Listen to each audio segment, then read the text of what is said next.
friends. Welcome back to basement of the metal shop. New kind of woodworking area we got going here.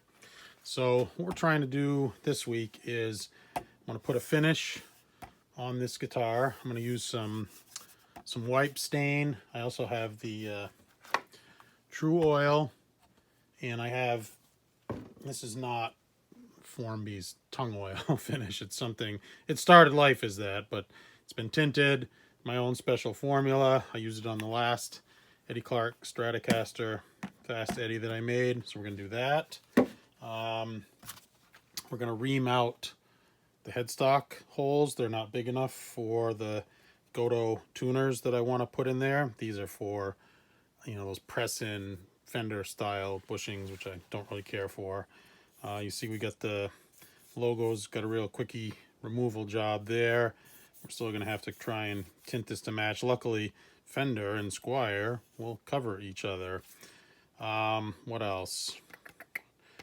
Drill those out. Oh yes, the neck does not quite fit in here. I thought I might attack it with the Dremel.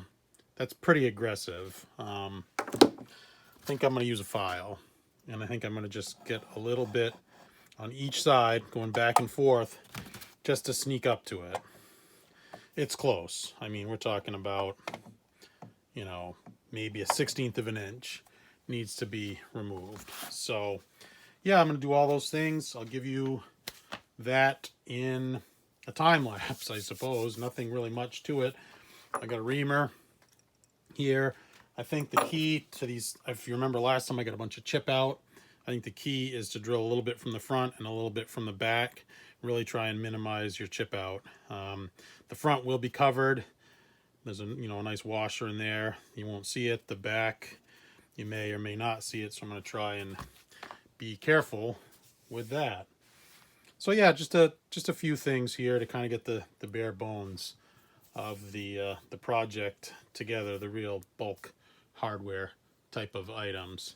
All right, on to the time lapse.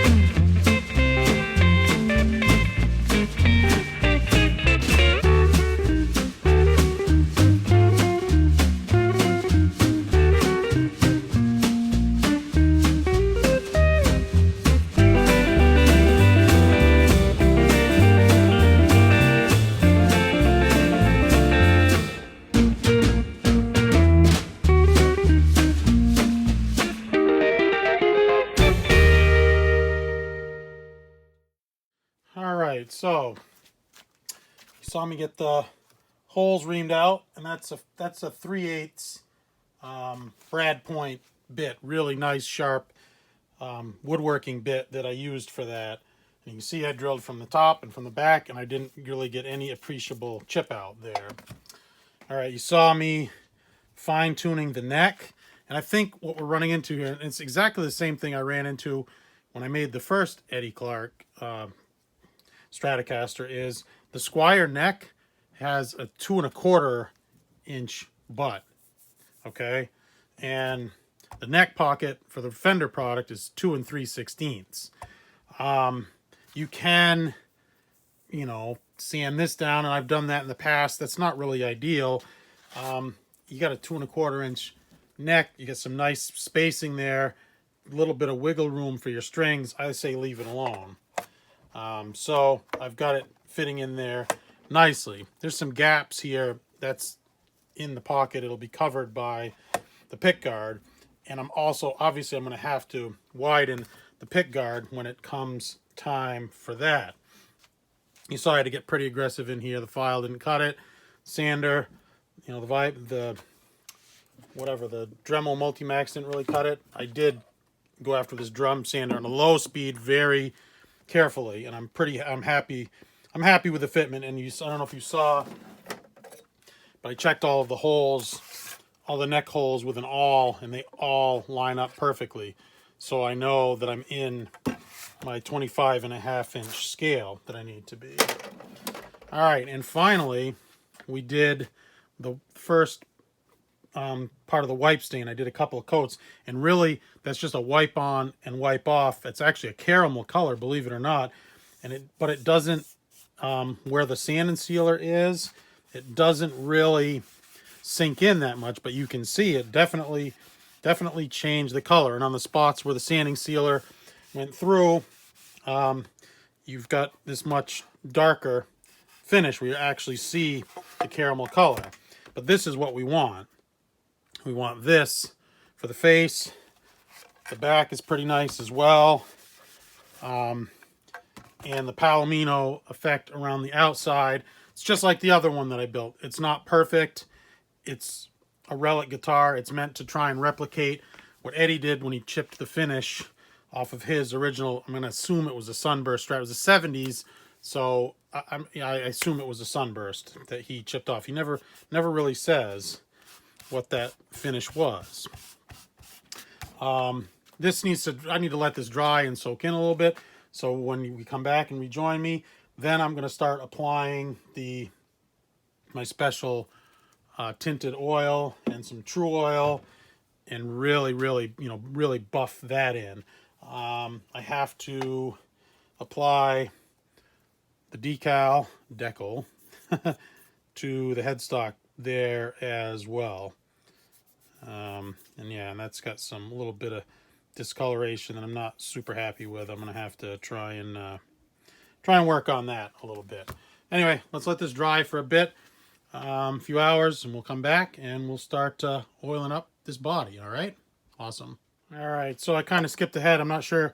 I think I hit slow motion instead of time lapse, but I filled the extra screw holes back here with the little wood shards and some wood glue. Cut them off flush with a razor blade. I filled in the holes here. They were very close to the holes, and I drilled for the regular Goto style tuners.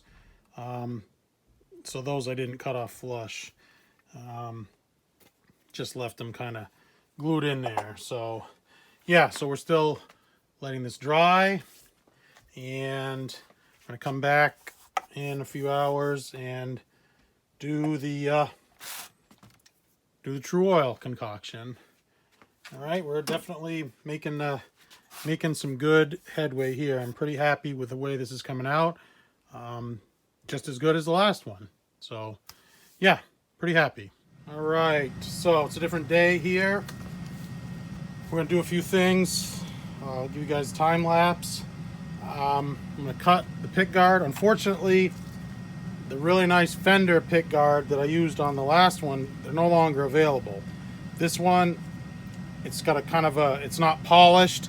I have a few tricks up my sleeve how to fix that. And it's also very thin. Like probably about half the thickness of the nice Fender product. There are some options available, but quite honestly, they aren't cost effective. I actually had a guy, I emailed about a pickguard, and he said, "Oh, sure, I can make you one of those, $275. I nearly choked. $275 for a pickguard. No thank. I flat out told him, I said, no thank you. I said, that's a lot more than I was planning on spending. So if we can see here, we're going to cut the humbucker and drill a couple of holes there. I've already, off camera, I kind of eased this edge here a little bit with the Dremel rotary. Just wouldn't quite fit, and quite honestly, not a lot of the holes are lining up. Thankfully, all the ones on this edge are lining up, but it's looking like the rest of them, we're going to be drilling different holes. All right, whatever, it is what it is. So some True Oil, and we're going to cut this up, and then we're going to take this upstairs, and we're going to get the logo put on and install the tuners, and maybe assemble a pickguard. Maybe that'll be for next time. All right, so let's get this going. Sorry for the water heater, hot water heater right over there. It's always going to be something in the basement of the metal shop here, I'm afraid.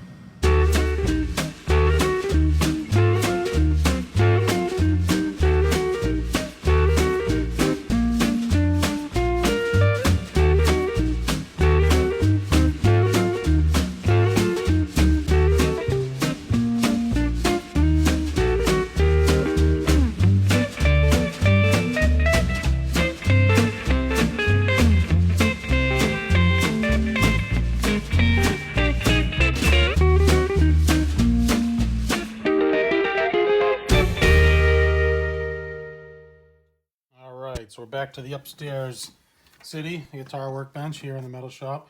We're gonna do a couple of things. I'm gonna put the logo on, the Fender logo on. I'm also gonna use this Fender Custom Shop decal here on the back where there used to be a serial number. It's just a little discoloration there, just because like the decal I ordered came with one. Not trying to fool anybody here. We're not trying to pass this off as a custom shop. It's just, you know, is what it is. We are also going to assemble our pickguard, and here is what I've come up with. We have the brass. It's been modified for humbucker. You'll notice an extra hole here, and I have a clear pickguard. So it's going to be like applying heavy gloss over the brass. I think that's what we're going to do. As of right now, that is the plan. And I have ordered this awesome pickguard. It came in this, you know, this non-static wrap here. Pretty nice. Cream, hum single, 62 single coils, 59, hot 59 plus in the bridge, and has some special switching. I believe these are Fury pickups, maybe out of Canada. I'm not positive. They're not DiMarzio. They're not Seymour Duncan. But I just want to show you this. This came wrapped in bubble wrap. Nice. Just, I mean, jeez. Look at that. First class. This is all got shrink wrap. All has cloth pushback wiring. You know, we've got resistors, you know, for the tone bleed off. This is a push-pull. We got a little mini switch here. I mean, this has got a lot of versatility. And, I mean, just look at what a beautiful job this guy did. And I'll give him a shout-out. Rockin' R Guitars. Rockin' R Guitars. And it's ROCKNR Guitar at charter.net. Also available on eBay. Anyway, shame. But we're going to pull this apart to put it into the other pick guard. I did have to drill for this little mini switch, and I'll go over at a later date what all of the switching, what it does. So anyway, we're going to do a time lapse for the logo installation, swapping all of the pickups and the pots and everything. And these are Stuart McDonald pots. They say StuMac on them. They buy lots and lots of these pots, and they verify all of the values and get them the best values and the closest to each other as a match set. I mean, this is really, really, really first class. Really nice piece right here. Anyway, we're gonna do a time lapse. I've already gone over this. You guys want to see the decal installation here. You know, I've got some lukewarm water here. I got paper towel over here to do some blotting with. Not really rocket science. And switching over the stuff to the pickguard, again, not super complicated, so we'll do it all in a time lapse. All right, cool.